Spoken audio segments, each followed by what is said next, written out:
My parents are furious I didn't consult them about buying my house, because they planned that my sister, her husband, and their 3 kids would move in with me. So I said no, and cut all ties with them. My name is Lucy, and I'm 30 years old. I work as an investment analyst, and I'm pretty good at what I do. Some might say I'm too careful with money, but that's just who I am. Growing up as the younger of 2 sisters taught me early on that if I wanted something, I'd have to work for it myself. My sister Sarah is 3 years older than me. She's always been the golden child in our family, the pretty one, the social butterfly, the one who could do no wrong in our parents' eyes. Don't get me wrong, I love my sister, but our parents' favoritism was pretty obvious from day one. It wasn't just about the money, it was about the expectations. They always expected Sarah to succeed effortlessly, while I was just there. Sarah married Tom right after college. He works in construction management, and they quickly started having kids. Now they have 3, Emma 7, Lucas 5, and little Joey 2. They're sweet kids, but Sarah always complains about how hard it is to manage them in their rented apartment. As for me, I've been lucky in my own way. My best friend Jenny's parents own several properties, and they've been renting me a nice 1-bedroom apartment at half the market rate for the past 5 years. They trust me, and I've never given them a reason not to. I've been saving money religiously since I started working, living below my means, cooking at home instead of eating out, taking public transport when possible. All those small things add up.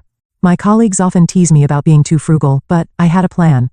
I've always dreamed of having my own place, specifically a small country house. Working remotely became more common at our firm after the pandemic, and I only need to come to the office for important meetings. A peaceful place away from the city seemed perfect. Last week, I finally opened my savings account and really looked at the numbers. After years of careful planning and saving, I had enough for a down payment on a modest country house. I spent hours browsing real estate websites, looking at potential properties. Nothing too fancy, just a cozy place I could call my own. I was in the middle of browsing real estate listings when my phone rang. It was my mother, calling with her usual perfect timing. "Lucy, honey, don't forget we're expecting you for dinner on Saturday," she said, her voice carrying that subtle tone of command disguised as a reminder. "Sarah and Tom are coming with the kids, and please try to be on time for once." I arrived at my parents' suburban house at exactly 5:05 p.m. that Saturday. The driveway was already full. Sarah's minivan took up most of the space, forcing me to park on the street. Before I even reached the front door, I could hear the chaos inside. Emma and Lucas were probably chasing each other around the house while little Joey added to the cacophony with his toddler squeals. "Lucy's here," Sarah announced as I walked in, barely looking up from where she was trying to convince Joey to eat his mashed potatoes. The kids barely acknowledged my presence, too caught up in their own world. Mom was in her element, fussing over everyone and everything. Dad was already settled in his favorite chair, newspaper in hand. "Everything's getting so expensive these days," he grumbled from behind the pages. "Have you seen the price of gas? Highway robbery, that's what it is. Tell me about it." Tom chimed in, helping himself to another serving of Mom's lasagna. "And my boss, what a piece of work. Yesterday he comes in. Right? Completely changes the project timeline, without even consulting the team. Who does that?" Sarah nodded sympathetically at her husband while wrestling with Joey's bib. "At least you get to leave the house. Try being stuck in a cramped apartment all day with these 3. I took advantage of the chaos to check my phone under the table. There was this perfect little cottage I'd been eyeing, 2 bedrooms, a spacious kitchen, and a gorgeous garden. The price was right in my range too. I was so absorbed in the photos that I didn't notice Mom watching me until she spoke up. "Lucy, what's so interesting on that phone? You've barely touched your food." All eyes turned to me, and I felt my cheeks warm slightly. I could have made up something about work, but for some reason, I decided to be honest. "Actually," I said, "I'm looking at houses. I'm thinking about buying one soon." The silence that followed was deafening. Even the kids seemed to sense something had changed. Sarah's fork stopped halfway to her mouth, and Tom's endless complaints about his boss died mid-sentence. "Buying a house?" Mom repeated, as if she hadn't heard me correctly. "You?" "Well, yes," I said, already regretting my candor. "I'm just looking at options right now, nothing definite." "What kind of house?" Sarah asked, her voice oddly sharp. "Where?" "I haven't really decided yet," I said vaguely, trying to redirect the conversation. "Hey Mom, this lasagna is amazing. Did you change your recipe?" But I could feel it, the wheels turning in their heads, the unspoken thoughts almost visible in the air. My parents exchanged one of their meaningful looks, and Sarah kept shooting glances at Tom. The usual dinner chaos resumed eventually, but something had shifted. The rest of the evening felt off-kilter, like everyone was playing their usual roles, but with their minds elsewhere. A week flew by, and I'd almost forgotten about the strange tension at the family dinner. Work kept me busy, and I spent my evenings researching mortgage rates and property taxes. I was in the middle of a Zoom meeting when my phone started buzzing with my mother's caller ID. I let it go to voicemail, but she called right back, 3 times. Finally, during my lunch break, I called her back. expecting some kind of emergency given her persistence. Lucy, finally, Mom's voice was bursting with excitement. I found the perfect house for you. You won't believe how perfect it is. Martha. You remember Martha from church? She told me about this listing in her neighborhood. It's absolutely ideal. I put down my lunch and pressed my fingers to my temple, already feeling a headache coming on. Mom, I haven't even asked for help finding a house. But she was already in full swing, impossible to interrupt. It has 4 bedrooms, no, 5. The master bedroom is huge, and there are these adorable children's rooms with built-in closets. Oh, and the backyard. There's already a playground installed, can you believe it? And the location is just perfect, walking distance to St. Mary's Elementary School and the public library. Mom, I finally managed to cut in. I appreciate you thinking of me, but that's not what I'm looking for at all. There was a pause on the other end. What do you mean? I took a deep breath, trying to keep my voice gentle but firm. I'm looking for something completely different. I want a small country house, something cozy just for me. I don't need multiple children's rooms or a playground. Don't be ridiculous, she said sharply. You can't just think about yourself. You need to plan ahead. This house is perfect, it's even on sale. Martha says the owners are motivated to sell quickly. I know what works for me, I said firmly. I want a quiet place in the countryside where I can work from home. That's what I'm looking for. She made a sound of displeasure in her throat. Well, don't come crying to me when you realize I was right. The line went dead. I stared at my phone, feeling a mixture of frustration and guilt, but I didn't have long to dwell on it, because my phone buzzed with a message from Sarah. Hey sis, check this out. What followed was a barrage of links to real estate listings. Every single one was a massive family home in the city, 4 to 6 bedrooms, multiple bathrooms, huge yards, all near schools and parks. I quickly typed back, thanks, but I'm actually looking for something smaller in the countryside. Sarah's response was immediate, but these are such good deals. Look at this one, it even has an in-law suite. More links kept coming. During afternoon meetings, my phone kept buzzing with messages from Sarah. Each one was another house listing, each bigger and more family-oriented than the last. I stopped checking Sarah's messages after the 20th house listing. Instead, I called Amanda Chen, a realtor I'd found through positive online reviews. She had a reputation for really listening to her clients, which was exactly what I needed. I want something small and cozy, I explained. A country house, but not too far from the city. Good internet connection is a must since I work from home most days. Maybe a small garden where I could grow some herbs and vegetables. Budget? I told her my range, and her eyes lit up. I think I might have exactly what you're looking for. It just came on the market yesterday. Want to take a look this weekend? The house was about 40 minutes from the city, set back from a quiet country road. As soon as Amanda's car turned into the gravel driveway, I felt something click inside me. The house was perfect, a charming 2-bedroom cottage with white siding and dark green shutters. A wraparound porch hosted 2 rocking chairs, and mature maple trees provided shade in the front yard. Inside, sunlight streamed through large windows into an open-plan living area. The kitchen was small but updated, with butcher block countertops and new appliances. A wood-burning fireplace dominated one wall of the living room. Upstairs, there were 2 modestly sized bedrooms and a full bathroom with a clawfoot tub. But it was the sunroom at the back of the house that sealed the deal. Windows on 3 sides looked out over a well-tended garden with raised beds and a small greenhouse. The owner is motivated to sell quickly, Amanda mentioned as we stood in the sunroom. She's willing to offer a discount for a fast closing. I didn't hesitate. I want it. The next week was a whirlwind of paperwork, mortgage applications, and negotiations. I put down a larger down payment than required to keep the monthly payments comfortable. Every night, I fell asleep looking at photos of my future home, imagining where I'd put my furniture, planning what I'd plant in the garden. When everything was signed and official, I felt like I was walking on air. I couldn't wait to share my news with my family, despite their previous attempts to influence my decision. The following Saturday, I drove to my parents' house for dinner, practically buzzing with excitement. Sarah and Tom were already there with the kids as usual. We settled in for dinner, and Mom served her traditional pot roast. The usual complaints and conversations flowed around the table: Tom's latest workplace drama, Sarah's struggles with the kids' school schedules, Dad's commentary on the economy. Then Mom turned to me with a smile that made my stomach clench.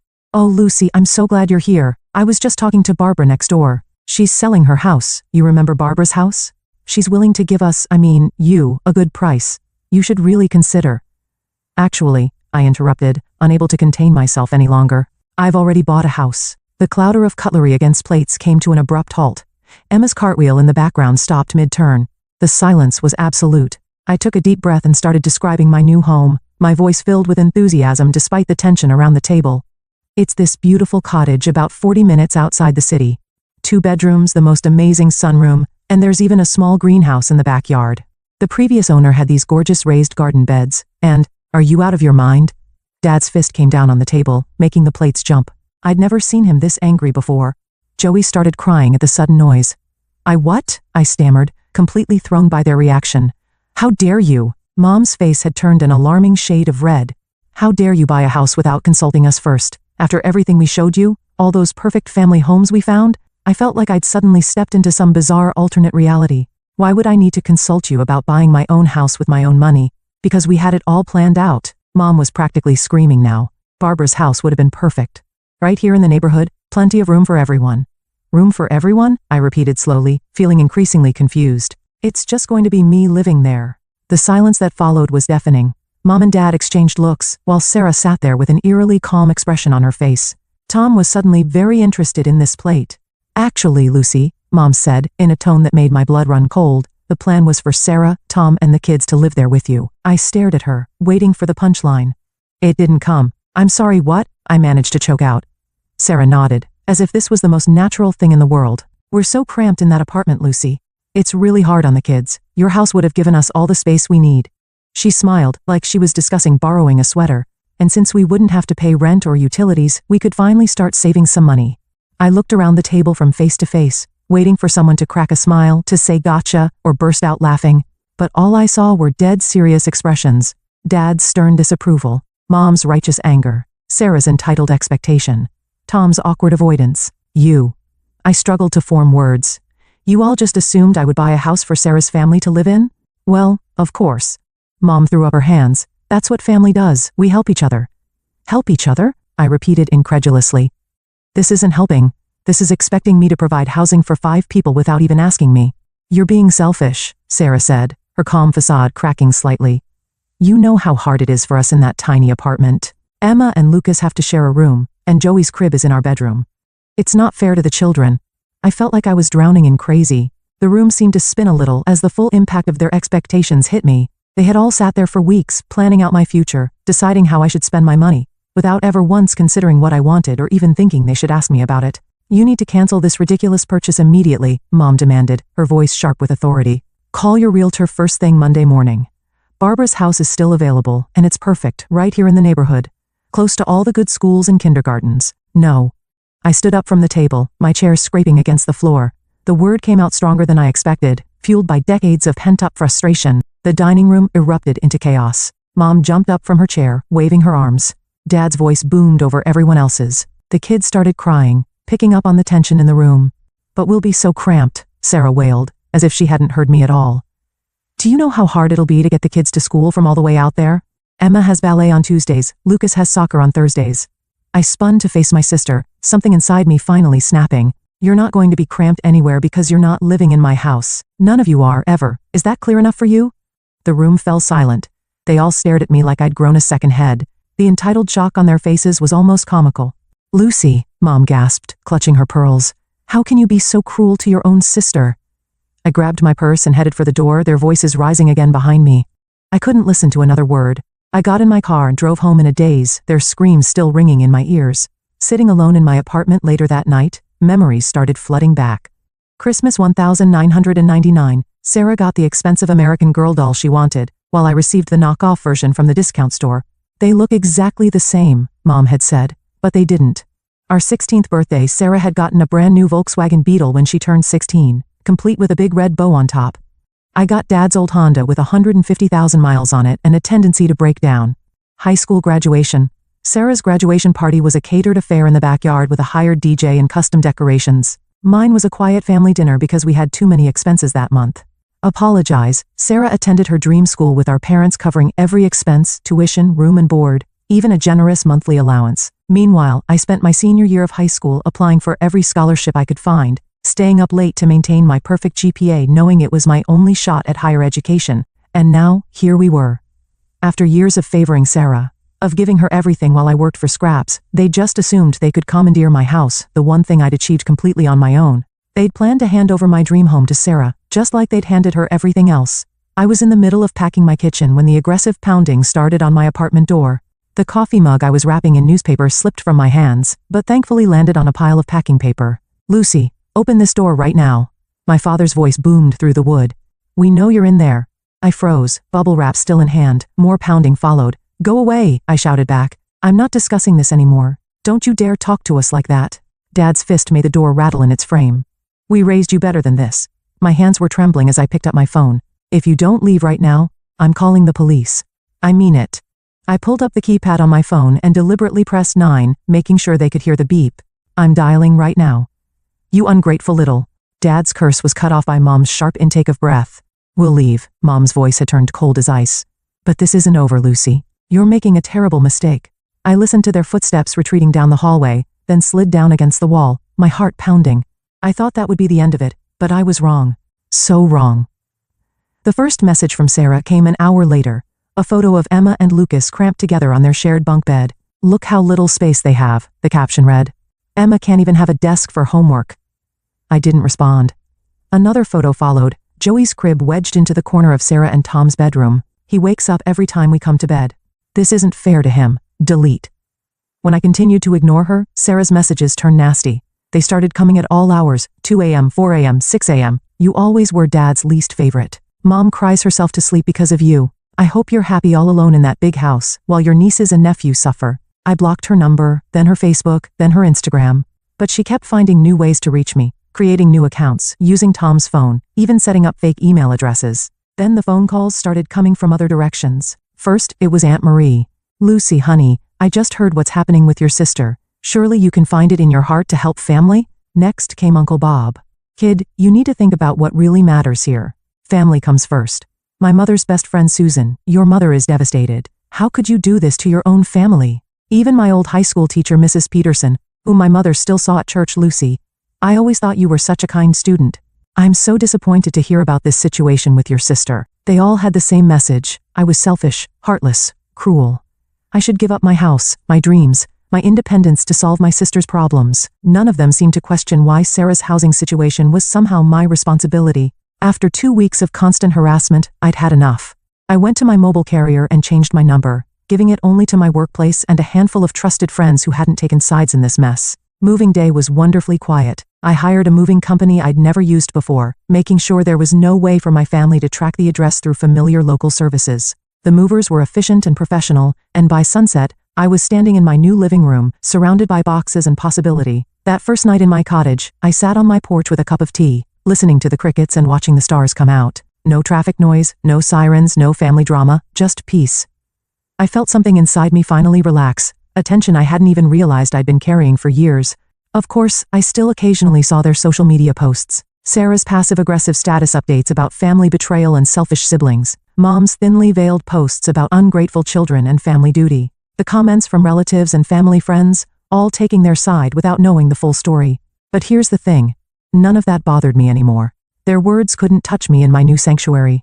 I transformed the second bedroom into a home office, setting up my monitors to face the window where I could watch birds visit the bird feeder I installed. The previous owners' raised garden beds now burst with herbs and vegetables, my first attempt at gardening turning out surprisingly successful.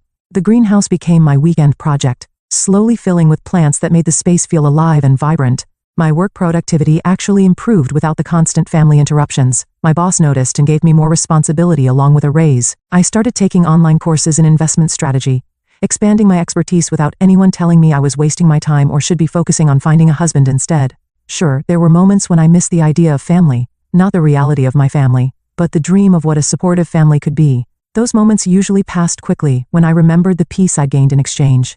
I made new friends in the area, other professionals who worked remotely, a local gardening group that met monthly, neighbors who respected boundaries and didn't feel entitled to my space or time. None of them knew my family history, and I preferred it that way. They knew me as I am, not as the person my family tried to force me to be. The funny thing is, I'm probably being more true to my parents' original dreams for their daughters than Sarah is. They raised us to be independent, successful women. They just never expected me to be the one who actually did it, and they certainly never expected me to be independent from them too. Sometimes the best family you can have is yourself, at least until you choose to add to it on your own terms, in your own time, in your own way. And that's more than enough for me.